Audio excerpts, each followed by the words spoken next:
everybody. I want to talk to you a little bit today about the French Revolution and its impact leading to the Napoleonic Wars, looking at chapters 18 and 19 in our text. I'm going to try to hit some high level stuff, give you a broad overview to hopefully summarize and maybe synthesize the stuff that you're going to read in these two chapters. I'd recommend before reading chapter 18 and trying to dive into the material, I'd recommend watching the Crash Course French Revolution video that you can find in the syllabus or linked on our website. That would, on the Moodle page, that might help make more sense of what you see, and I'll kind of reiterate stuff that John Green is talking about. So the French Revolution. The French Revolution fits in our course themes in that if you think about where we've come from, there was a way of thinking. We called that the old regime. It was the old way of doing things. It was the old way, what Europe had looked like for nearly 1,000 years. Remember, the old regime, it was monarchical, which means they had a monarchy, kings and queens. It was agricultural. It was heavily based in agriculture. It was unequal. It was aristocratic, and it was very religious. Then something happens. Something decided to people began exploring and experimenting and thinking about new ways. That new way of thinking we called the Enlightenment. So remember, the Enlightenment challenged the old regime or the way things were. Now, in the French Revolution, to give you some idea of where we're at chronologically, we're looking in the late 1700s, beginning in the early 1800s. That's where we're at in these two chapters. So the old regime was the way things were through most of European history from the medieval ages through the 1700s. That's the old regime. Then the Enlightenment happens in the 1700s. Now we have the French Revolution. The French Revolution directly attacked the way things were in Europe, particularly in France, hence why we call it the French Revolution. So why all of a sudden do people get pissed off at society and decide things need to change? Well, there's a couple different reasons. The first being is that France was in a lot of financial trouble. If you remember, if we remember the history, in the 1750s, both France and England were exploring the New World, or North America. Remember, it's not the United States yet. They go to war in North America in the 1750s over who's going to dominate North America. Well, who wins? Well, obviously, the English do, and the English stay. Well, little do the English know, in 1776, the colonists are going to get pissed off and start a war that we call the American Revolution, and then the French decide to back the Americans. Long story short, everybody's spending money, and they're all broke. Okay, so France is broke because they put a ton of money into the 7 Years' War, and they put a ton of money into the American Revolution. Don't worry, we'll get the French back when we bail them out of World War I and World War II. I say that facetiously, but that's kind of what we did. So here's what happens. France is broke, and the royal courts, parliaments are broke, and the reason why is they made it difficult to tax the wealthy. So guess who bears the burden of the taxes? The common person, the layman, what you and I would call the lower class people. So that the burden fell to the not so rich, while the rich stayed rich and weren't really taxed. So the rich paid little taxes, the poor paid most of it. Basically, it sucks for everybody except what you and I would call the top 1%. The king, though I think well-meaning, he was not well-liked. And because he represented the old way of thinking. He represents the old regime, the monarchy, somebody who's rich and somebody who's on top. So what they decide to do is they throw a big meeting. Again, remember, this is the French government. The French government holds a big meeting, or called the Estate General. That's not really important. But basically what you remember is it's made up of three different groups of people. The first estate, the second estate, and the third estate. The first estate was made of people from the church, or the fancy word, the clergy. Okay? The second group of people who showed up at the meeting were from the second estate, and they were the nobility. These are all the rich people. Okay? The third estate, that's everybody else. Now, what's interesting is that the first and second estate equaled the number of the third estate. So the first two groups of people equal the number of the people in the third group. Interestingly, the third group has virtually no say in what goes on in the government. That sounds terribly familiar, doesn't it? And so what happens is the country's broke, the king wasn't doing anything, the nobles and the church are not helping, and the third group, the poor, they're hungry. So to fix the issue, the king calls this group, and they don't get along, obviously. They vote, it's a series of deadlocks, and they don't know what to do. Their government is floundering in inactivity, again, sounds like our government, and so they try to figure out what to do. What happens, interestingly, is the third estate, or the group that represented everybody else in French society, they said, you know what, screw it, we're out. If you're not going to let us vote, first two groups, the clergy and the aristocrats, if you're not going to let us vote and have a say in the government, we're going to walk out. So they literally left and went to hold a meeting. When they tried to come back to the chambers of the first and second, they were locked out. The first and second group saying, can't meet with us. So they find a tennis court and they start their own government. Could you imagine in today's world, in let's say the United States, if half of the House of Representatives in our government just left during a meeting and said, we're starting our own government? That's what happens. That doesn't go over well, and so the king sends troops to the city to try to quell this, what's looking like a rebellion. Well, that doesn't go over well. On July 14, 1789, crowds of people stormed what was called the Bastille, basically like a prison slash massive armament where they had lots of guns to free some prisoners. The people see bringing troops into the city as a threat and respond by storming and taking control of this building. This event's known as Bastille Day, and it's still celebrated in France. It's a big holiday for them. So this new government, started by the Third Estate, they come out with a very, very important document. It's called the Declaration of the Rights of Man and Citizen. It's very similar to the Declaration of Independence. It proclaims liberty, freedom, natural rights to people.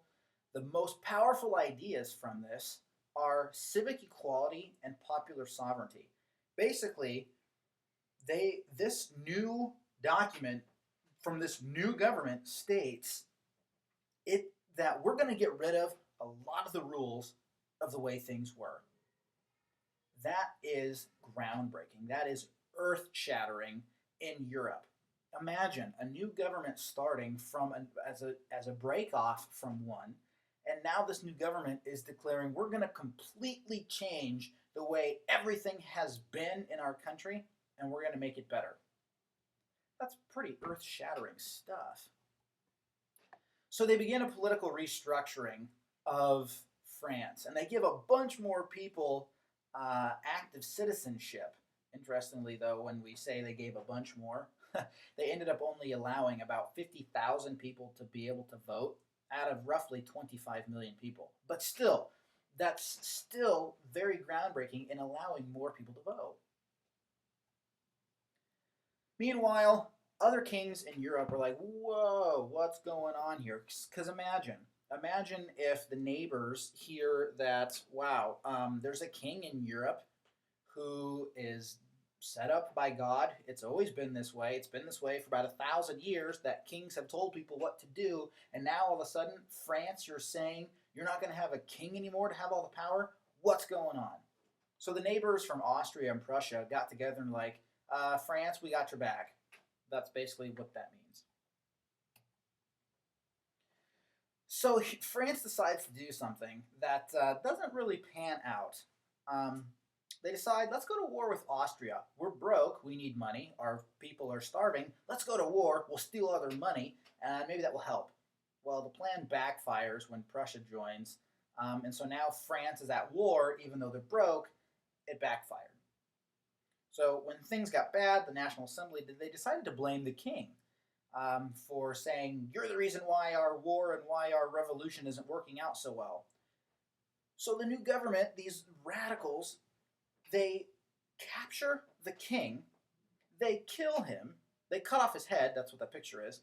Then they capture his wife, who is the sister of the neighboring king, Marie Antoinette, and they kill her too.